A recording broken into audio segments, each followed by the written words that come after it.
Ada satu lembaga hitam lalu ke atas. Hari itu masa saya naik kapal terbang masa itu. Lepas tu kita pakai atas pegang, dia lepas lebih kurang dalam 200 kaki.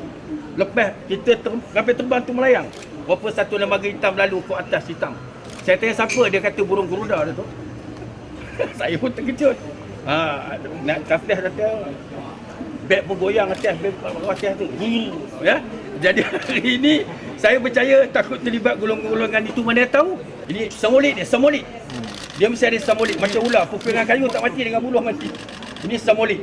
Kita hendakkan bila kita gunakan pancit ni macam ni, kita gunakan teropong supaya kita scan dia, supaya kita minta nasir-nasir jahat dapat dibebaskan ataupun cekaman orang bunian alam gaib di atas udara bersama ataupun jatuh ke dalam udara laut. Berapa ribu kaki ke bawah dapat ditemu selepas awal. Hanya kita gunakan semolit, bubu dan kita gunakan teropong kuning mati beragan. Teropong ini telah saya gunakan terjadi negara 5 kali dah saya terima gunakan yang besar. Yang pertama Allen Tower, bangunan runtuh Hulu Kelang. Yang kedua saya gunakan teropong ini melemahkan Ki Munaf Pendi di Mahkamah Temeloh, Senang Akil jalankan tugas ilmu hitam dia hilang. Yang ketiga saya buatkan teropong ini mengesan masa-masa terkamba di Kuala Lumpur banjir. Dapat jumpa.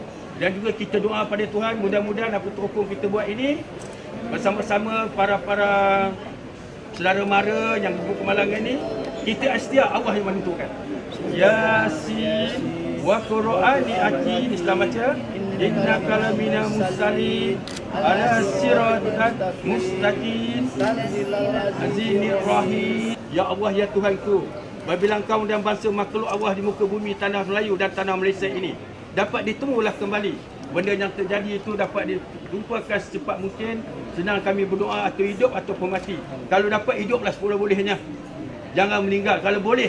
Dan kita cuba minta kita sebagai umat Nabi Muhammad dan selagi makhluk Allah di muka bumi berbilang kaum dan bangsa bumi bertuah di tanah Melayu dan Malaysia, satu Malaysia, tetap wujud kita bersama. Assalamualaikum warahmatullahi taala wabarakatuh. Ada nampak apa-apa dalam teropong? Saya nampak pedih dan gelap. Ada nampak bayang-bayang pedih dan gelap. Tapi saya percaya izin Allah bacaan kita buat macam ni.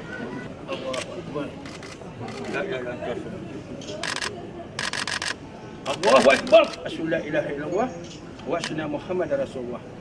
Minta surah masukkan, ambil surah angkat, minta orang luar.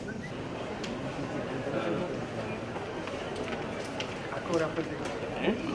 Bismillahirrahmanirrahim. Islam, Muslim, selawat. Bismillahirrahmanirrahim.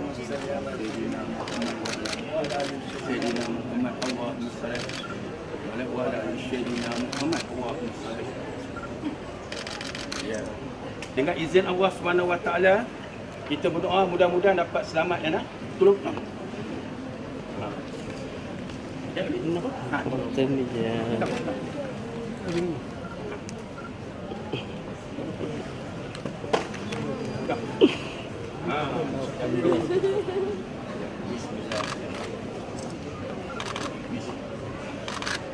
Jaya lillahi ta'ala subhanahu.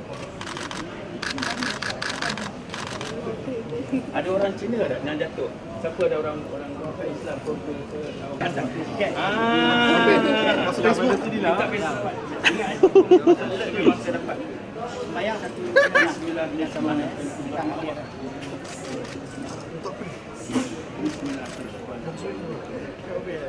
Sorry. Dapat Allah.